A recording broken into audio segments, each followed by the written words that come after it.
I'm a little perplexed that we're spending this time on, which to me is a no-brainer, quite frankly. I look at this picture here and talk about parking, and those cars are parked, one right in front of the apple shed, more than 32 inches away. I see no loss of parking spot here. I see these cars and these vehicles all in a line down in front of the Mac house and up the street. I see no impact whatsoever to the parking. So I'm a little concerned that we are once again spending an inordinate amount of time on a very small, to me, no-brainer issue that actually is going above and beyond to preserve an historic building for an economic use in a historical town that with no impact whatsoever. And this seems to be a regular occurrence, and I do have to say that if the owners of the Mac house had to get a permit to mow their lawn, I think the same person would appeal that, because I'm sure they'd run over some beetle or something in there, cause some damage. At what point do we say, does this really impact something, and we move forward to make sense? And this makes sense to me, and there's no support for me whatsoever for this motion, because this is, again, a historical structure being replaced and reconstructed, a step to go into it. I see no downside to this whatsoever. Now, again, if the county wants to build a sidewalk, of course, it'll take us 2 years to get the permit to do so in our own system, but if the county wants to build a sidewalk, I'm all for it. But as far as this is concerned, this is simple. And I surely hope we don't see this come back before us if it gets approved. I think this is, to me, again, I don't know how else to say it, but it's a no-brainer. Thank you. Supervisor Pinches? Thank you, Mr. Chairman. Really, today, there's really two issues here. One is the encroachment, and Supervisor Delbar brought up a good point. Who encroached upon who?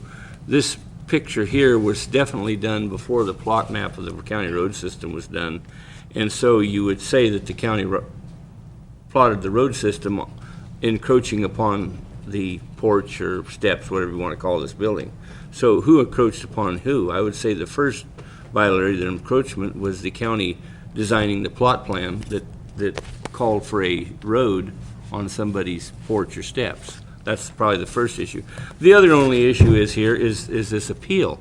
And, you know, we set up and we go through an extensive review process of putting members on the review board, the Mendocino Historical Review Board, and I want to, you know, I think it takes a real good reason to overthrow the decision. And it's a split vote, but we have split votes up here every week on things, and we live with those decisions. Sometimes I'm on the winning boat, sometimes on the losing. But I live with each and every of those, you know, decisions. We don't go around appealing because we were on the minimum side. And people have the right to appeal, and that's fine. But I think there has to be a good reason to overthrow the decision of a review board that we've set up and has worked very effectively over the years.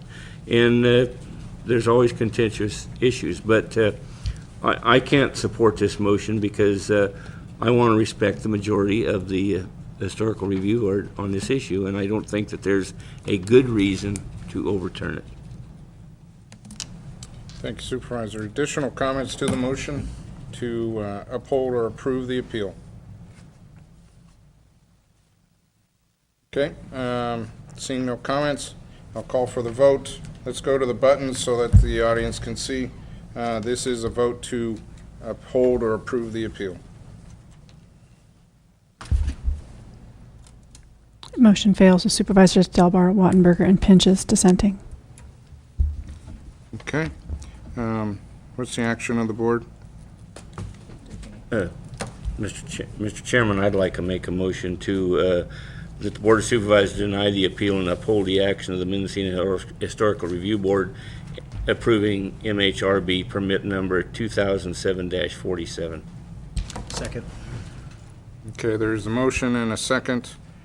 Pinches and Delbar to deny the appeal. Discussion to the motion. Hearing none. I'll call for the vote. Let's go back to the buttons. All those, I'm sorry, let's clear the board, and let's place our button votes.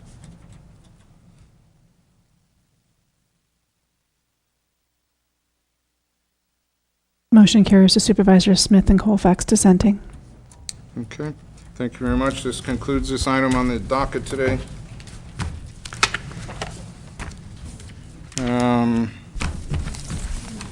Moving back to the agenda, I believe we've covered all items before us today.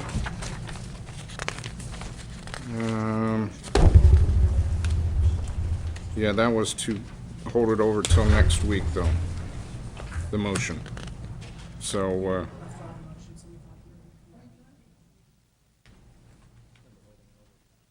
yeah, that was my understanding. What was that? The fish and game issue was held over Yeah, till David next was week, going to kind of report back on it in a week. in a week. Well, So- we got new information on it. Well, we have a motion on the floor that I wasn't clear if that motion was withdrawn earlier for that one. I don't think it was So if withdrawn. it's your intent to We withdraw it, appointed the that's fourth fine. District one, Right. and the other ones, David was going to kind of. Yeah, and we got a follow-up. The current seated person wants to reapply for the 5th. Is what I get from Okay, that. I'm sorry, I understood that we were holding it over till next week. That was my understanding. Is it that big of a deal to not hold it over to Well, take we it can up do it today? now if, I mean, Whatever you want Well, to. we was kind of giving David a week to come, That's right. to look into report back if he. Well, we got the information that I would you have got been it getting over already. the course of a week. We just had the help of staff to get it in. I didn't know whether Greg Bell, for some reason, did not want or did want to be reappointed. He wants to be reappointed, and I think, given that, I think it's appropriate to nominate him to continue in the position, And whether that- now or next week, but it's right before us. Well, I'm fine with it. I was kind of an assumption, because he wasn't one of the applicants, that he didn't want to reapply. Yeah. It had just been posted, I think. Okay, so to the clerk, we're looking at an appointment for the 5th District. We're looking at a member at large from the coastal area, and we're looking at an appointment for the 4th District. Is that correct? Are we done yet? Somewhat. We did 4th That's District. The fourth is taken care of. So we're looking at the 2. Right, and you do have a motion on the floor by Smith and Colfax to appoint John Innes as the coastal at-large, so that either needs to be voted up, voted down, or withdrawn. And then action taken on the 5th District appointee. Okay, so what is before us is the appointment for the member at large for the coastal. Coastal And there is a motion before us for that. So let's take action on that. Yeah, I'd like to move forward with that. So it would be, in the motion was Mr. Innes, correct? Correct.